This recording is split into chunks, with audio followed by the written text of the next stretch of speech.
Alright, here we are in the next stage. You can already figure out the gimmick here, which is one that I feel is really common in Genesis games. I may be off the mark for that, but I definitely remember it being used in maybe Vector Man at a point, and definitely Castlevania Bloodlines.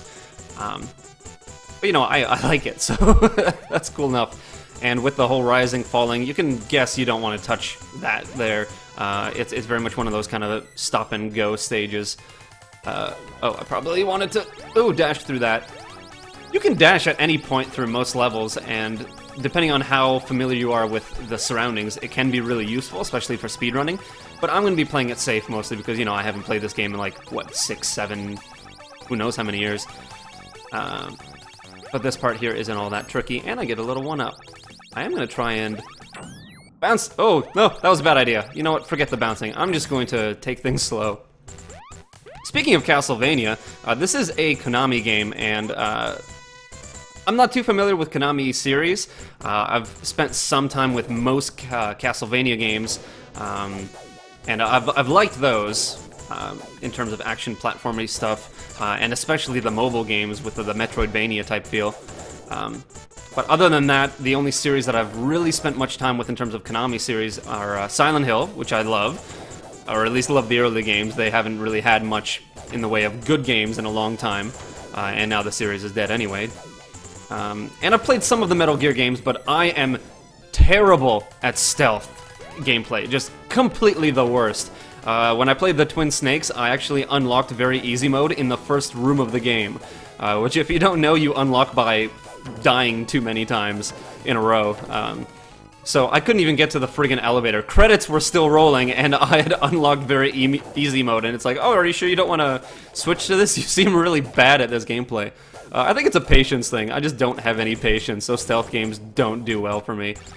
Once again, this is kind of an inversion of the stop-and-go gameplay from the last part of the stage, but now we're rising and falling on our own and have to dodge things instead of having the rising and falling stuff being what's dangerous. Now, if I remember correctly, if I spin into these spikes, I won't actually take damage. Okay, that's true.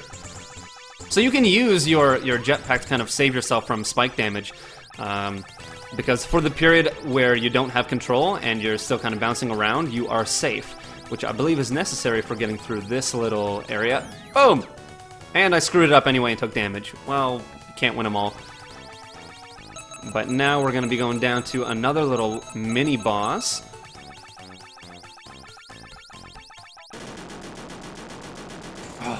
One of the things I loved about these Genesis games, and I guess it's kind of ironic because it's a failure of the hardware, but whenever there's cool animation on screen, the slowdown effect really makes it feel dramatic. That's something I've talked about in other videos before. I just really like the kind of old frame rate drop in games like this because it makes things seem a lot cooler than they need to be. It's like the Zack Snyder effect. But you can't really do that in modern... Oops. I guess I shouldn't have played that so recklessly. You can't really do that in modern consoles because everybody's trying for flawless 60 frames per second gameplay all the time. So if you screw that up, people will rage at you for it and not think of it as a stylistic decision. Now, it's really hard to control in water because every time you attack, you raise a little bit in the water. I'm not sure if you can tell that. Oh, this is really tough. But every time I swing the attack button, it releases your downward momentum, so you kind of climb a little bit. So timing against these fish is difficult, and you have to keep that in mind with all the spikes around as well. Dang it!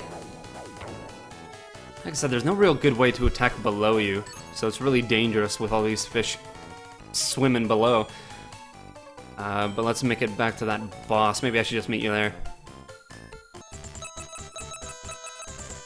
Alright, I've made it back here. This time I'm going to try to play a little bit more carefully.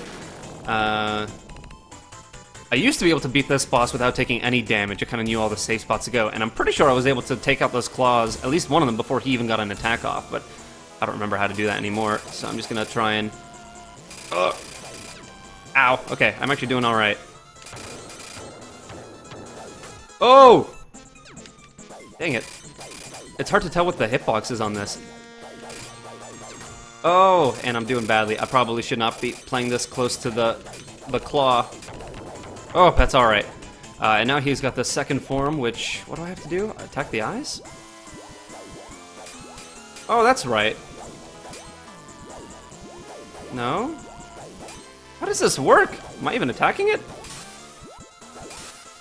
Okay, there we go. So you have to kind of hit the very center of it, but the eyes block it. So it's a really weird point that you have to attack at.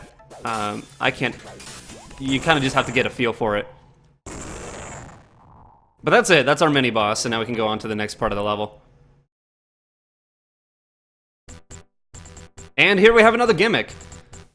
A riding chicken walker. It's kind of a mix of the minecart from last stage and all of the rising spikes from this stage, where you have to kind of worry about what's above you and what's below you as this walker moves about. This game is really good when it comes to coming up with fun stage gimmicks that switch up the pace, and kind of reminds me a lot of another Konami title, which I used in my last video that I did, which is Bucky O'Hare for the NES. Oh! Dang it, this thing accidentally picked me up.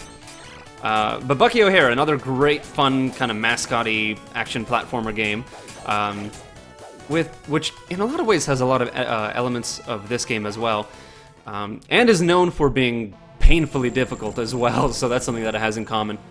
And here we have a boss of our stage, which, oh no, oh yeah, I could see it coming. This one takes a lot of kind of being used to the platforming, and I'm not quite used to it yet. I can't attack. Oh, I really wish I was playing on a different controller. This one's terrible. It's actually, now when he's eating the platforms from below like this, that's actually the hard part. It's a much easier when he does it from the opposite direction. Oh, if I had made it this far, I would have gotten some health. Dang it. So that's actually the part of the boss that you have to hit. You have to just kill that little pig guy that's controlling the ship. Okay, so now this one's a lot easier because all you have to do is just kind of keep holding right and jump, and while it's moving fast, you'll always land on a platform. So that's the easy part, and then you just have to dodge this. Man, I really should have been able to kill this boss on my first try. I failed you. You trusted me, and I failed you. Ugh! I don't remember how many turns this will take, but maybe 3 or 4. It's not that tough of a boss once you get the gimmick of it. This is really the hard part right here, where you have to jump from the top ones to the bottom ones. Just because the platforming is very precise, and the control is also very precise, and the platforms are very slick. So you, whoops, jumping the gun a little bit there. So you put those all together and you have for some pretty tricky platforming. Come here. One more hit, maybe? I hope. And this I don't think I've said enough about the music, but the music for this game is really badass. Genesis music in general, there's something about the sounds and the chipset used that really, they're really punchy. I guess that's something that the SNES never had. They didn't really have those punchy sound chips. But hopefully this will be my last hit. No! Okay, one more. That's okay. And that wavy background there, I think that's a Genesis thing too, with the visual graphics. You know, you might have Mode 7 for the SNES, but I always liked the way that the Sega Genesis did its visual effects. The Batman and Robin game, I'm thinking of like the Riddler level on the Genesis, was always so cool compared to the SNES version at least. Die! There we go. Okay, hold on, I want to get a cool pose. Urgh. Hey, I'll take it.